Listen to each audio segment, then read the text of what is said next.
about to leave, already packing, come with me. Hey you guys, welcome back to the YouTube channel. And today is going to be an interesting day. Today, we're not shooting to specifically shoot a certain subject. Today's kind of what I call like a rapid fire day. And essentially what that is I pick a location, I then decide, okay, can I camp there and whatnot. And so I was able to find a location here in Colorado up in the Rocky Mountains over by one of the lakes where you're able to drive pretty much majority of the way. And so today we're gonna go around the lake shooting different waterfalls, doing long exposures and working with the neutral density filters just for fun.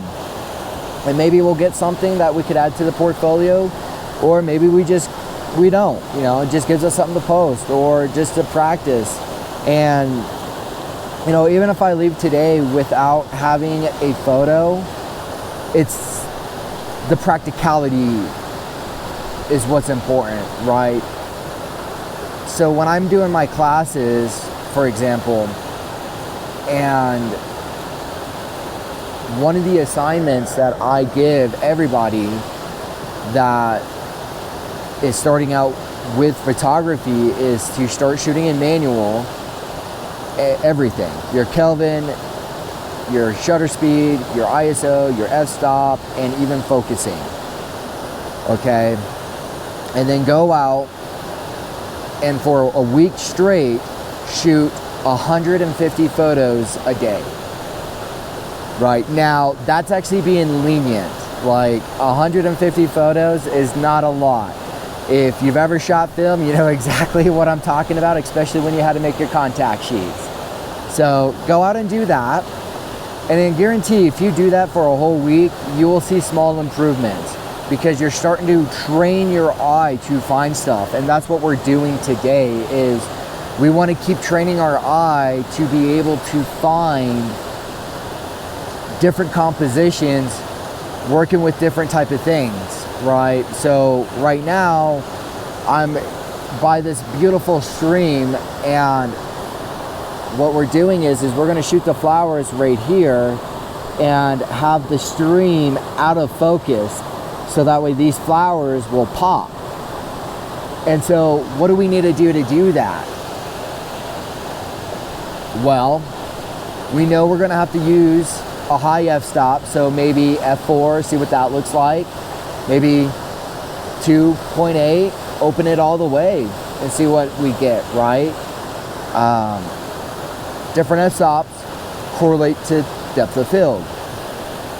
And so what we're going to do is we're going to shoot the flowers at 3 different f-stops to see the effect of the water. But then we're also going to shoot the water at 3 different f-stops just so we have different things in focus. And so, for example, maybe I'll like the photo with the flowers being in focus and the water out of focus, or having it flip. The water in focus, doing a long exposure, you know, adding a little bit of smooth texture to it, and having the flowers out of focus, maybe I'll like that one better. But I'm gonna do both of them so I have options. And, you know, this is where taking your time comes into play. You wanna move a little bit to your left, a little bit to your right, come up a little high, come down a little high, go forward, come back, right? Try different positions to see what you can come up with. So stay tuned, and we got a few more spots we're gonna check out, and I'll see you here shortly. See you at the next spot. Asking, we'll get away to a place where we don't know. About to see the world in action, what we can be, life with no distractions. We'll get away, this is what we waited for.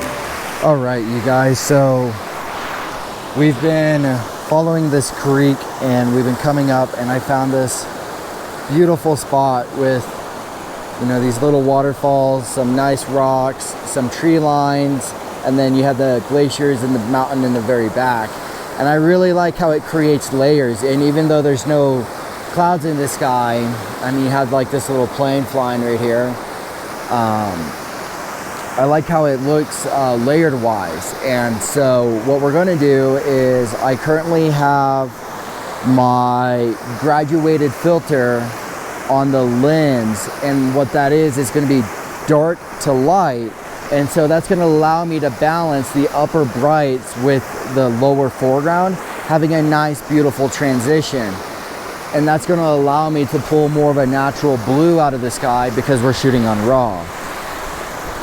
Now, I do plan on throwing on the 6-stop filter, because what I want to do is this water right here in the foreground, I want to try and get down to about 1/4 of a second to maybe 1 second, so that way we can have either a silky smooth or just a little bit of texture within the water.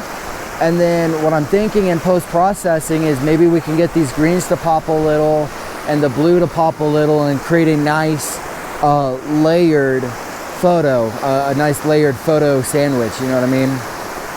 So we're going to go ahead and take our bracketed shots and then do our long exposure, and I'll see you at the next spot. Take my hand, we'll make it somehow. We can't miss out. Hey guys, so we're following up the trail now, and now we're at this big beautiful lake up here at the top, and I saw this white dry wood right here. And so what I'm going to do is, I already got my tripod set up. We're going to walk a little closer, but we're going to get as close to that as possible. We're going to get real low, and we're going to get a reflection of it in the water. You can kind of see it right here. And so we want to capture that reflection and just have that as the full frame. And so we're going to walk out there. I have a 6-stop filter on, along with a UV filter, or I mean, not a UV filter, a polarization filter to help with glare and to help with that reflection. So hopefully we can get a really beautiful shot out of that, but we'll see. So let's go shoot that real fast. I'm not gonna make it while I'm out there because I don't want too much equipment with me, so I'm just gonna set up a time lapse. I'm done living life with the lights out, die with my own doubts. Be free with me. Let's go, let's be free with me.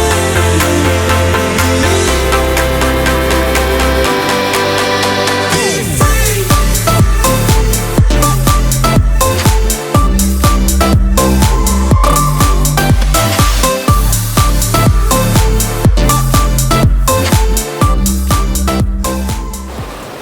All right, you guys, so we're on the other side of the lake finally.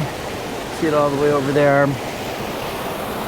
I came up and we're following this stream, this little stream. We're gonna be going all the way up the mountain to the waterfall.